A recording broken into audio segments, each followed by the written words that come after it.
Bismillahirrahmanirrahim. Assalamualaikum warahmatullahi wabarakatuh.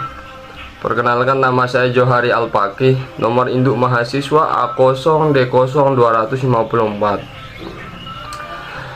Mata kuliah Hukum Bisnis.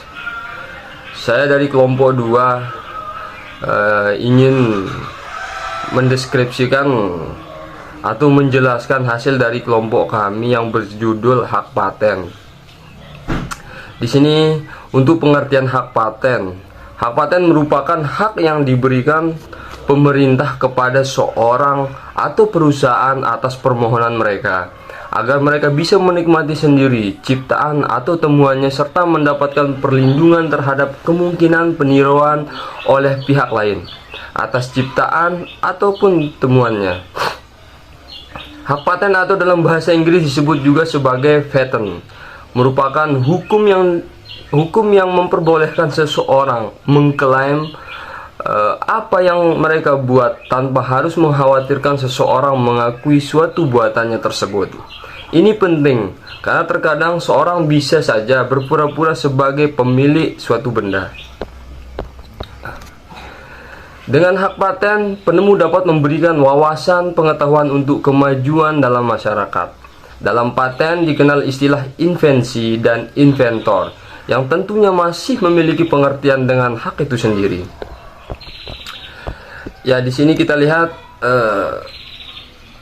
pengertian dari invensi dan inventor. Invensi merupakan ide yang berasal dari penemu dalam bidang teknologi, baik produk maupun pengembang dan penyempurnaannya. Sedangkan inventor di sini merupakan orang yang memiliki ide spesifik dari bidang teknologi tersebut. Inventor bisa seorang atau beberapa orang yang bekerja sama menghasilkan ide atau produk teknologi untuk mengelola masalah. Ide inilah yang kemudian dituangkan menjadi sebuah invensi yang sudah diatur dalam Undang-Undang Nomor 12 Tahun 2001 Pasal 1 Ayat 1. Berikut adalah dasar hukum hak paten. Dasar hukum hak paten sendiri sudah sangat lengkap dijelaskan dalam Peraturan Undang-Undang Hak Paten Nomor 14 Tahun 2001.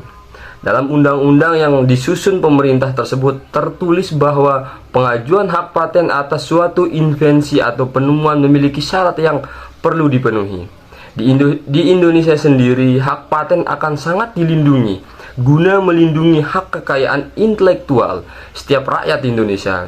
Menurut peraturan undang-undang yang berlaku yakni nomor 14 tahun 2001, inventor yang memiliki hak paten akan suatu produk atau gagasan memiliki kuasa penuh dan dapat memproses oknum yang melakukan plagiat. Untuk masa berlaku hak paten. Masa berlaku hak paten, hak eksekutif memiliki jangka atau periode tertentu yang memiliki batas waktu yakni sekitar 20 tahun. Masa berlaku tersebut secara resmi oleh penemu dan diterima tidak bisa diperpanjang masa berlakunya. Tata cara daftar hak paten.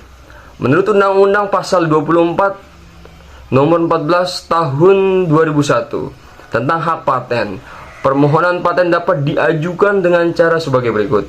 Mengajukan permohonan secara tertulis dalam bahasa Indonesia kepada DJHKI dengan menggunakan formulir permohonan paten yang memuat A. Tanggal, bulan, dan tahun permohonan. B. Alamat lengkap dan kewarganegaraan inventor. C.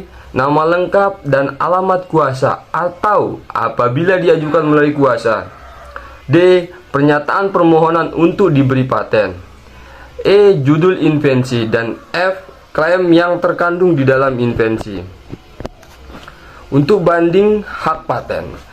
Ketentuan banding paten menurut Undang-Undang Nomor 13 Tahun 2016 tentang permohonan banding paten.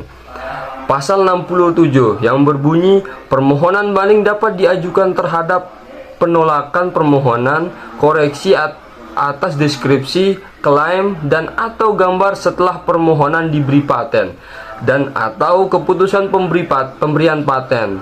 Permohonan banding diajukan secara tertulis oleh permohon atau kuasanya kepada Komisi Banding Paten dengan tembusan yang disampaikan kepada Menteri dengan dikenai biaya. Nah, untuk kesimpulan dari video saya ini, yakni dari pembahasan di atas kita dapat menyimpulkan bahwasanya hak paten memiliki peranan dan fungsi dalam pembuatan suatu produk guna untuk melindungi produk tersebut dari plagiatisme. Selain itu, melanggar hak paten juga memiliki konsekuensi yang besar, di mana telah diatur dalam undang-undang. Sekian, hanya itu yang dapat saya sampaikan. Kurang dan lebihnya mohon dimaafkan. Assalamualaikum warahmatullahi wabarakatuh.